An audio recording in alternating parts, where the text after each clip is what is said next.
مارچ کو جب 26 کیس تھے پاکستان نے لاک ڈاؤن کیا، تو وہ اس سے 13 سے لے کے آج تک کیا کیا ہم نے بڑے بڑے جدھر بھی لوگ جمع ہو سکتے تھے، cricket matches, parade, universities, colleges, یہ ہم نے سب بند کر دیا. ہم نے فیکٹریاں بند کر دی. ہم نے پورا لاک ڈاؤن پاکستان میں کر دیا، سوائے تھوڑی سی چیزیں کھولی رکھی. ہم نے یہ کیوں کیا؟ ہمیں یہ پتہ ہے کہ اس وائرس کی میں بار بار آپ سے یہ بات کہتا رہتا ہوں، ہمیں اس وائرس کی 2-3 کوالٹیز آپ کو پتہ چلنا چاہیے. نمبر 1 کہ بڑی تیزی سے پھیلتی ہے. شاید کوئی وائرس اتنی تیزی سے نہیں پھیلتی جب لوگ مجمع جمع ہو، لوگوں کے اندر بڑی تیز ٹریول کرتی ہے. تو اس کے لیے دنیا اس نتیجے پہ پہنچی، اور وہ جو لفظ استعمال کرتے ہیں سوشل ڈسٹنسنگ، کہ جب آپ لوگوں کو دور ایک فاصلے کر دیں گے تو وائرس کا پھیلنا کم ہو جائے گا. تو ساری دنیا نے لاک ڈاؤنز کیے، پاکستان نے بھی کیا. اور ہماری لیکن جب ہم نے لاک ڈاؤن کیا، میرا سب سے پہلے دن سے خوف یہ تھا کہ ہمارے جو حالات ہیں وہ مختلف ہیں یورپ سے، چائنا سے، امریکہ سے. تو ہم نے جو لاک ڈاؤن کرنا ہے، ہمیں اس لاک ڈاؤن کا یہ خوف تھا کہ ہمارا ایک بہت بڑا طبقہ ہے یہاں جو دہاڑی دار ہیں، جو چھابڑی والے ہیں، جس کو کہتے ہیں انفارمل اکانومی، جو ہمارا جو مزدور ہے لیکن وہ رجسٹرڈ نہیں ہے، اس کی اکثریت ہے، 75 سے 80% وہ لوگ ہیں. تو ہمیں یہ خوف تھا کہ جب یہ ہم نے سب کچھ بند کر دیا تو یہ جو لوگ ہر روز دہاڑی کر کے کما کے اپنے بچوں کا پیٹ پالتے ہیں، کھانا دیتے ہیں، ان کا کیا بنے گا؟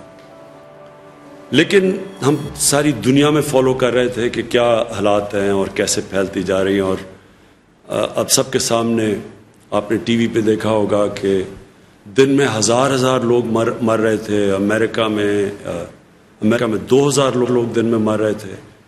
برطانیہ جیسی جگہ میں 800 700، اسپین کے اندر، اٹلی کے اندر. تو جس طرح یہ اموات ہو رہی تھی تو ہم بھی وہ سب دیکھ رہے تھے. تو ہم نے شروع میں ایک اپنا national command and operation centre ہم نے کھول دیا. اسد عمر کو اس کا انچارج بنایا. ان کا کام کیا تھا؟ یہ ہر روز ملتے ہیں، ابھی بھی ملتے ہیں، سارے صوبوں کے ساتھ ان کی کوآرڈینیشن ہوتی ہے. ڈاکٹرز بیٹھے ہوتے ہیں صوبوں کے اندر بھی، ہمارے بھی یہاں ڈاکٹرز کی پینل ہے جس میں ڈاکٹر ظفر اور ڈاکٹر فیصل ہیں. یہ سارے ڈاکٹر سے کنسلٹ کرتے ہیں، پاکستان کا سارا ڈیٹا لیتے ہیں، اس کو اینالائز کرتے ہیں، اس کے مطابق ہم اپنے فیصلے کرتے تھے. تو یہ مسلسل ہم نے اور مجھے فخر ہے کہ ہمارے ملک میں اس طرح کی پیک نہیں آئی. یعنی جو آپ نے دیکھی، جس طرح یورپ میں ہمارے سے امیر ملک تھے، لیکن آپ نے ان کے حالات دیکھے کہ ان کے ہاسپٹلز بھر گئے، ان کے ہاسپٹلز کوپ بھی کر سکتے تھے، ان کے پاس انٹینسیو کیئر میں ان کے جو ڈاکٹرز تھے، ہیلتھ ورکرز تھے، جس طرح کو ان کے اوپر پریشر پڑا. اللہ کا کرم ہے کہ پاکستان کے اوپر ویسا پریشر نہیں پڑا، اور اس کا ہم خاص اللہ کا شکر ادا کرتے ہیں. ہم سب کو کرنا چاہیے. لیکن ہم یہ بھی سوچتے رہے کہ کون سا ایسا وقت ہے کہ ہم اب اپنی اکانومی کو کھولنا شروع کریں، اس لاک ڈاؤن کو کم کرنا شروع کریں. تو ہم نے آج فیصلے کیے کئی، اور وہ میں اس کی تفصیل اسد عمر بھی آپ کو بتائیں گے جو ہم نے فیصلے کیے ہیں. اور جو انڈسٹری کے جو ہم نے انڈسٹری میں کھول لیے ہیں شعبے، اس کے ہماد نظر آپ کو بعد میں بتائیں گے. ڈاکٹر فیصل آپ کو بتائیں گے کہ جو اوور آل دنیا میں پوزیشن ہے کرونا کی، دنیا میں کیا ہو رہا ہے، اور اس کے مقابلے میں پاکستان کیا کر رہا ہے، وہ آپ کو میڈیکل پوائنٹ آف ویو سے دیں گے. تو یہ کنسلٹیشنز ہماری چلتی تھی ہر روز. یہ جو ہم نے فیصلہ کیا، یہ سارے صوبوں کے ساتھ ایک چیز ڈسکس ہوئی، اور ہم نے سب کے ساتھ مل کے یہ فیصلہ کیا کہ اب ہم یہ کئی چیزیں ہیں جس کی تفصیل ابھی آپ کو بتائیں گے کہ ہم اپنے آسانیاں پیدا کرنی ہیں. کنسٹرکشن ہم نے پہلے کھول دیا تھا، لیکن کنسٹرکشن کی جو باقی کنیکٹڈ ہے کنسٹرکشن کے ساتھ اور انڈسٹریز، ان کو آج ہم نے فیصلہ کیا سارے صوبوں کے ساتھ مل کے ان کو کھولنے کا. ان کی بھی تفصیل آپ کو حماد اظہر بتائیں گے.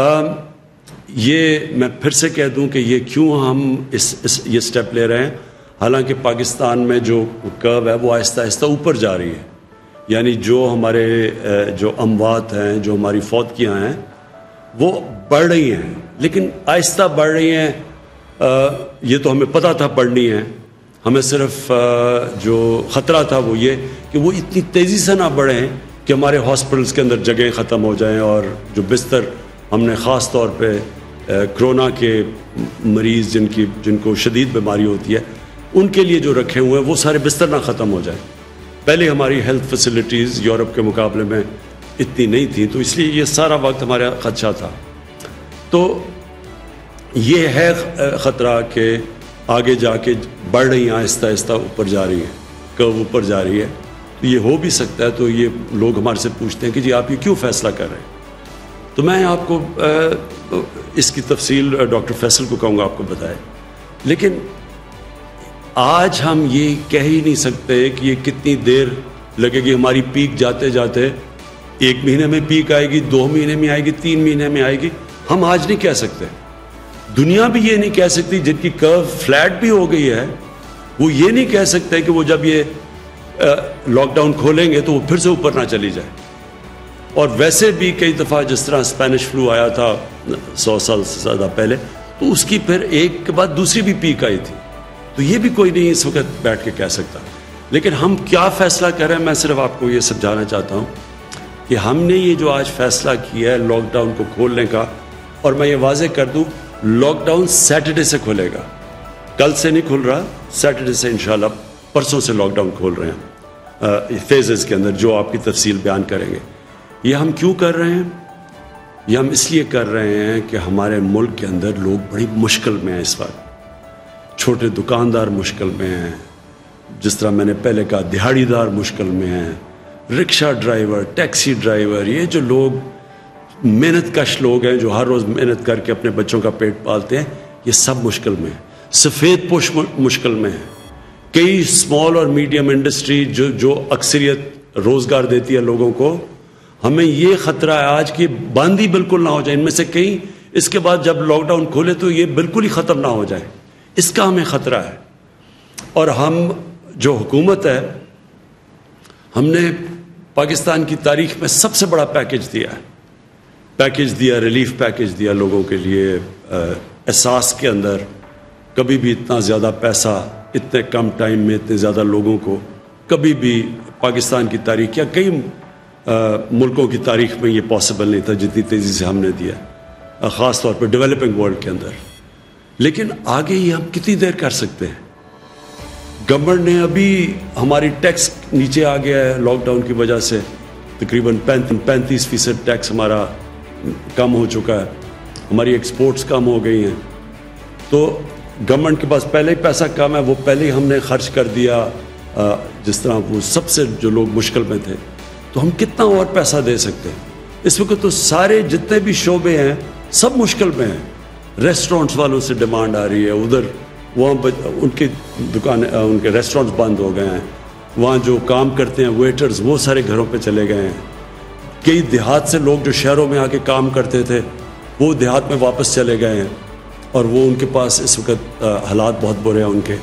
تو گورنمنٹ تو اتنا بڑا، اگر لاک ڈاؤن کا جو اثرات ہیں وہ ہماری حکومت جس کے پاس پہلے حالات اتنے اچھے نہیں تھے، معاشی حالات، اور بڑی مشکل حالات سے نکل رہی تھی، تو ہم تو یہ سارے ملک میں جو متاثرین ہیں ہم تو سب کو پیسہ نہیں دے سکتے یا مدد نہیں کر سکتے. ہم نے تو ابھی بھی اتنا کیا. اگر آپ ہمارا مقابلہ کریں اور موازنہ کریں ہندوستان سے، جس کے معاشی حالات ہمارے سے بہتر تھے، آپ اگر ان سے کریں تو ہم نے تو بہت زیادہ پیکیج دیا ہوا ہے. لیکن یہ بھی جتنا بھی ہم پیکیج دیں گے، یہ ہم کتنی دیر تک پیسے دے سکتے ہیں یا مدد کر سکتے ہیں؟ تو لہٰذا ہمیں لاک ڈاؤن کھولنا ہے، لیکن عقل مندی سے. تو میں آپ سب سے اس چیز کے اوپر آج خاص بات کرنا چاہتا تھا. دیکھیں، یہ جو اب جو اگلا فیز آ رہا ہے، یہ ہم کتنے کامیاب ہوتے ہیں اس فیز میں، اس میں آپ کا، میرے پاکستانیوں، آپ کا اس میں بہت بڑا ہاتھ ہوگا. اگر آپ اس وقت ہم سب ایک مل کے قوم بن کے اگر ہم خود اپنے اوپر ڈسپلن کریں اور احتیاط کریں، اور جو ایس او پیز ہر جگہ ہم نے ایس او پیز بنائے ہوئے ہیں، ہر چیز کے اوپر ایس او پیز ہے. مثلا اگر فیکٹری کھول رہی ہیں اس کے کیا ایس او پیز ہے، دکانیں کھول رہی ہیں ان کی ایس او پیز کیا ہے، جو شعبہ کھول رہا ہے کنسٹرکشن کے لیے ان کی ایس او پیز کیا ہے. ہم ہر چیز کے لیے ہم نے بنائے ہوئے ہیں کہ کیا شرائط ہیں، کیا کنڈیشنز ہیں، کیا کیا چیزوں کے اوپر آپ نے عمل کرنا ہے اگر آپ کا یہ کاروبار کھولے گا. اب یہ آپ پہ ذمہ داری ہے. ہم یہ نہیں اب سمجھ سکتے کہ ہماری پولیس جا کے چھاپے مارے، لوگوں کے پاس جائے. یہ ایک آزاد اور ذمہ دار معاشرے کے اندر ایسا نہیں ہوتا. اگر جرمنی، جو ان کی چانسلر اینجلا مرکل، ان کے بہت زیادہ ہمارے سے لوگ مرے ہیں، لیکن انہوں نے اگر اپنا ملک کھولنے کا فیصلہ کیا تو ان کی جو چانسلر تھی انہوں نے مجھے کہا کہ ان کے لوگ ڈسپلن ہیں، ان کے لوگوں نے فیصلہ کیا کہ ہاں ہم ذمہ داری لیتے ہیں اس کی. تو میں آج آپ سب کو کہہ رہا ہوں کہ آپ کو ذمہ داری لینی پڑے گی. یہ اگر ہم اس قوم نے اس مشکل مرحلے سے نکلنا ہے تو یہ ہم ڈنڈے کے زور سے، حکومت آپ کو نہیں کہے گی کہ آپ یہ نہ کریں. آپ تراویح میں اگر آپ مسجد میں جا رہے ہیں تو آپ نے اپنے فاصلے نہیں رکھے. گورنمنٹ یہ نہیں جا کے کہے گی فیکٹریوں میں، آپ کتنی فیکٹریوں میں جائے گی، کیا کیا کام کر سکتی ہے پولیس. اور پھر پکڑ کے کیا ہم جیلوں میں لوگوں کو ڈالیں گے، اور جیلوں کے اندر کیا ادھر پہ ان کے پھر ہم ٹیسٹ کریں گے کہ جی یہ جو اندر جیلوں میں لگ گیا. یعنی یہ کوئی بھی گورنمنٹ نہیں کر سکتی. یہ میں پہلے دن سے کہہ رہا ہوں، میں آج آپ کو پھر کہہ رہا ہوں، اگر ہم نے اس مشکل وقت سے نکلنا ہے، آپ سب نے گورنمنٹ کے ساتھ مل کے کام کرنا پڑے گا. جو ہم نے والنٹیئر فورس، یہ جو ٹائیگر فورس ہے، میں نے ان سب کو کہا ہے کہ آپ کا کام ہے کہ آپ ذمہ دار شہری لوگوں کے پاس جا کے بتائیں کہ آپ کو عمل کرنا پڑے گا ان چیزوں کے اوپر. یہ آپ کے بھلے کے لیے ہے، یہ کوئی گورنمنٹ کے لیے نہیں ہے، یہ آپ کے لیے ہے. اور خاص طور پہ وہ جو عام لوگ جو کہ سب سے زیادہ متاثر ہیں اس سے، آپ کے اوپر زیادہ ذمہ داری ہے. کیونکہ اگر خدا نہ خواستہ اگر یہ پھر سے ایک تیزی سے اگر اوپر سپائک آ گئی، مطلب کہ ایک دم کیسز بڑھ گئے اور لوگوں نے احتیاط نہ کی، تو ہمیں تو پھر سے بند کرنا پڑے گا. اس کا سب سے بڑا نقصان عام لوگوں کے اوپر ہوگا، غریب لوگوں کے اوپر ہوگا. تو اس لیے میں آج آپ سب سے آج اپیل کرتا ہوں کہ یہ وقت آ گیا ہم سب ایک ذمہ دار شہری بن کے اس جو کرونا وائرس کا یہ جو ہم اس کے جو اثرات ہیں، اس کے جو لاک ڈاؤن کے اثرات ہیں، ان سے بچنے کے لیے ہم سب مل کے جو ایس او پیز پھر سے میں کہتا ہوں، مطلب یہ کہ جو کنڈیشنز جو ساری دنیا اب کھول رہی ہے تو وہ سارے شرائط رکھ رہے ہیں کہ جو بھی نکلے گا اس کو یہ ان چیزوں کے اوپر عمل کرنا پڑے گا. تو میں سب سے آپ سے امید لگاتا ہوں کہ آپ ہمارے ساتھ ایک قوم بن کے ہم اب اگلے فیز میں جائیں گے. میں جو آج جس چیز کے اوپر ہمارا ابھی تک پوری طرح اتفاق نہیں ہے وہ ہے پبلک ٹرانسپورٹ. میرا خیال ہے کہ اس کو کھلنا چاہیے، کیونکہ پبلک ٹرانسپورٹ ایک ایسی چیز ہے جو کہ ایک عام آدمی استعمال کرتا ہے. پیسے والے لوگ تو ابھی بھی اپنی گاڑیوں میں چل رہے ہیں، اور مجھے پتہ ہے کہ جو غریب لوگ مشکل میں ہیں وہ اگر ان کو کہیں جانا ہے، اور زیادہ تر وہ تو روزگار کے لیے جاتے ہیں، تو وہ پھر بڑا پیسہ خرچ کر رہے ہیں. وہ لوگ جمع کر کے پیسہ ان کے اوپر اور بوجھ پڑ رہا ہے. تو میں یہ سمجھتا ہوں کہ پبلک ٹرانسپورٹ ہمیں اس لیے کھولنی چاہیے کہ یہ ایک عام آدمی کو فائدہ کرے گی، ایک غریب آدمی کو فائدہ کرے گی جو کہ کوئی روزگار ڈھونڈنے کے لیے جا رہا ہو. کیونکہ آج کل کوئی سیر اور تفریح کے لیے تو لوگ نہیں جا رہے، لوگ مجبوریوں میں جاتے ہیں. تو ان کے لیے میرا خیال تھا کہ ایس او پیز کے ساتھ پبلک ٹرانسپورٹ کھولیں. سپریم کورٹ کے بھی ان کی بھی یہی رائے تھی کہ پبلک ٹرانسپورٹ کو کھولنا چاہیے، ریلوے کو خاص طور پہ، کیونکہ ریلوے خاص طور پہ ایک عام آدمی کا سفر کرنے کا ذریعہ ہوتا ہے. لیکن کیونکہ ابھی صوبوں کو خدشات ہیں اور ہم کوئی فیصلے نہیں کرنا چاہتے جب تک سارے صوبے خود آن بورڈ نہ آئیں. ہم نے سارے صوبوں کو کہا کہ وہ خود ایس او پیز ڈیولپ کریں اور دنیا کو دیکھیں کہ دنیا کے اندر اب جہاں بہت برے حالات ہیں، ہمارے سے جس طرح میں نے کہا جدھر 30-30 ہزار لوگ مر چکے ہیں ادھر بھی پبلک ٹرانسپورٹ چل رہی ہے، لیکن وہ ایس او پیز کے ساتھ چل رہی ہے.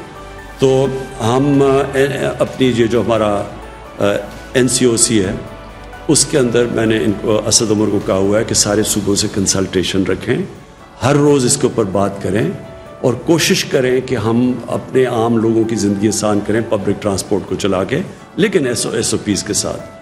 دوسرا آخر میں جو مسئلہ وہ بھی بنا ہوا ہے، ہمارے جو باہر تقریباً 1.25 لاکھ پاکستانی اس وقت باہر پھنسے ہوئے ہیں. اور میں آپ کو بتا دوں کہ ہمیں مسئلہ کدھر آ رہا ہے، لیکن تفصیل میں کہوں گا معید یوسف وہ آپ کو تفصیل میں بتا دیں گے مسئلہ کدھر آ رہا ہے. وہ جب پاکستان آتے ہیں تو ان کو ہمیں ٹیسٹ کرنا پڑتا ہے، جب ہم ٹیسٹ کرتے ہیں اور وہاں پر کوارنٹین میں رکھنا پڑتا ہے. کوارنٹین میں ہمارے پاس فیسلٹیز نہیں اتنی زیادہ، کوارنٹین بھری ہوئی ہے وہاں، اور ادھر اور مشکلات ہیں. لوگ گھروں کو جانا چاہتے ہیں، وہ کوارنٹین میں بند ہوتے ہیں. اس کے اوپر ہم بھی کوشش کر رہے ہیں کہ صوبوں سے بات کریں کہ سیلف کوارنٹین کریں. یعنی جو زیادہ تر دنیا کے اندر سیلف کوارنٹین ہوتی ہے، جن کا پازیٹیو بھی ٹیسٹ آ جائے تو وہ بھی گھر میں جا کے اپنے گھر میں جا کے کوارنٹین کریں. اس کا ایک صوبوں کی طرف سے ایک خدشہ یہ ہے کہ اگر گھر میں زیادہ لوگ ہیں اور وہ ہم ان کو گھر بھیج دیتے ہیں اور وہ باقی لوگوں کو بھی انفیکٹ کر دیں گے تو، اور وہاں اگر ان کے بوڑھے ماں باپ ہیں یا ان کے اور بھی بوڑھے لوگ ہیں یا بیمار لوگ ہیں تو ان کی جانوں خطروں میں آ جائے گی. تو اس کے لیے میں صرف یہ کہنا چاہتا ہوں کہ ہمیں اس وقت اپنے سب لوگوں کو آگاہ کر رہے ہیں کہ اگر ہم نے باہر سے پاکستانی لے کے آنے ہیں تو ہمیں سیلف کوارنٹین پہ جانا پڑے گا، کیونکہ یہاں کوارنٹین کی فیسلٹیز کبھی بھی ہمارے پاس اتنے نہیں ہوں گی کہ اتنے زیادہ لوگوں کو ہم لے کے آئیں اور پھر کوارنٹین کریں. تو بہتر تو یہ ہو کہ وہ سیلف کوارنٹین کریں، خود گھروں میں جائیں اور پھر ان کو ہم ذمہ دار ٹھہرائیں کہ اگر آپ اپنے گھروں میں جا کے اور آپ کو پتہ ہے آپ کا پازیٹیو ہو گیا ہے کرونا کا ٹیسٹ، اور آپ پھر ان لوگوں کے پاس جاتے ہیں جو کہ بیمار ہیں یا بزرگ ہیں، تو آپ کی یہ پھر ذمہ داری ہوگی اگر ان کی جان خطرے میں چلی جائے. اور میں سمجھتا ہوں کہ ہمارا ایک بڑا، ہماری ملک کی ایک بہت بڑی چیز ہمارا فیملی سسٹم ہے. ہم سب فیملی سسٹم کا مطلب ساری فیملی ذمہ داری لیتی ہے. تو ہمارا تو جو اصل تباہی مچی ہے مغرب کے اندر وہ ان کے وہ اولڈ پیپلز ہوم میں مچی ہے. وہ اپنے بوڑھوں کو گھروں میں ٹھہرا دیتے ہیں، جا کے وہ ایک ایسی ان کے ہومز ہوتے ہیں جدھر ٹھہرا دیتے ہیں. تو ادھر جب کرونا جاتی تھی تو بڑی تیزی سے پھر بہت زیادہ فوتگیاں ادھر ہوئی ہیں. تو ہمارا کیونکہ فیملی سسٹم ہے ایک قسم کا، یہ ہمارے لیے ایک طاقت بھی ہے ہماری کیونکہ ہم ذمہ داری لیتے ہیں اپنے بزرگوں کی.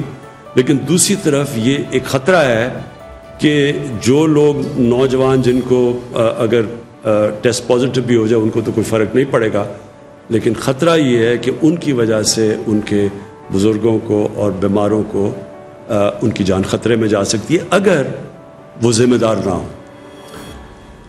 میں اب چاہوں گا کہ میں اسد عمر آپ سے آنے سے پہلے میں چاہوں گا کہ ڈاکٹر فیصل آپ پلیز سب کو بتائیں، کیونکہ مجھے پتہ ہے کہ پاکستان میں کئی لوگ بڑے گھبرائے ہوئے ہیں کہ جی ایک دم یہ جو لاک ڈاؤن کم کر رہے ہیں تو یہ پھیل نہ جائے. تو آپ نے سارا دنیا کا جو تجربہ آپ کے پاس ہے اور آپ جو فالو کر رہے ہیں دنیا کی ٹرینڈز، تو پلیز آپ ذرا لوگوں کو آگاہ کریں اس چیز سے. میں کوشش کروں گا کہ تھوڑا سا پہلے عالمی سطح کا ایک پکچر بتائی جائے. جیسے اکثر لوگوں کو معلوم ہے کہ اس وقت اس وبا کی صورتحال یہ ہے کہ دنیا بھر میں تقریباً ہر ملک میں یہ پھیلی ہوئی ہے، اور لیکن اس کا جو انداز اور طریقہ کار رہا ہے پھیلنے کا وہ ہر جگہ کچھ فرق رہا ہے. کچھ ممالک میں یہ بطور آگ پھیلی ہے اور اس زور سے پھیلی ہے کہ ہزاروں لوگوں کی اموات ہوئیں، بلکہ ایک ایک دن میں ہزاروں لوگوں کی موت واقع ہوئی. اس کے برعکس دیگر کچھ اور ایسے ممالک ہیں جہاں اس وبا کی پھیلاؤ میں وہ تیزی یا اتنے نمبرز نہیں تھے. اب اس ساری چیز کو اگر میں مثال کے طور پہ آپ کو دوں تو امریکہ میں مثال کے طور پہ اب تک جو اس بیماری کے ذریعے اموات ہو چکی ہیں وہ اس سے زیادہ ہیں جو اس ملک کے شہری مارے گئے ویتنام کی جنگ میں کئی سالوں کے عرصے میں. تو اس کا امپیکٹ ایک ملک میں ایک طرح سے ہے اور دوسرے ممالک میں کچھ فرق ہے.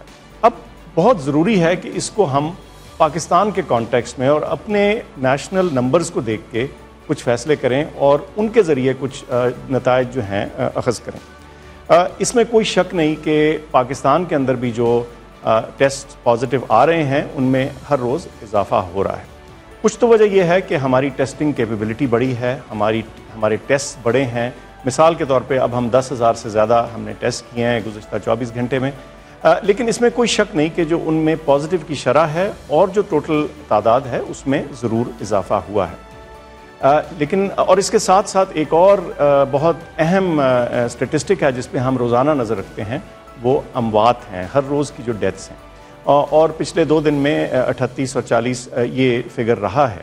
تو اس میں کوئی شک نہیں کہ یہ بیماری بڑی ہے اور بڑھ رہی ہے اور اس کی اموات میں بھی اضافہ ہوا ہے۔ لیکن اگر آپ اس کا موازنہ ان حالات سے کریں جن ملکوں میں یہ بہت تیزی سے پھیلی یا جہاں اس کی سپائک یا پیک بہت تیزی سے آئی، تو ہمیں تھوڑا سا اس پہ کچھ تسلی یا سیٹسفیکشن ہونی چاہیے کہ اس کی جو بھی وجوہات ہیں، اس میں بعد میں تھوڑی بات کرتے ہیں کہ جو بھی وجوہات ہیں، ہم آج بہت ملکوں کی نسبت ایک بہتر صورتحال میں کھڑے ہیں۔ اچھا، اس کا یہ مطلب نہیں کہ ہم آج یہ فیصلہ کر لیں کہ یہ معاملہ ختم ہو گیا اور اب ہم یہ جو اپنی سٹرگل ہے اس کے اینڈ پہ پہنچ چکے ہیں، بالکل نہیں۔ بات یہ ہے کہ یہ روزانہ اپنے پاکستانی ایکسپرٹس کے ساتھ، گلوبل ہمارے جو کولیگز ہیں ان کے ساتھ ہم بات چیت کرتے ہیں، اور یہ جو ڈیٹا ہے یہ روزانہ بلکہ دن میں 1 سے زیادہ دفعہ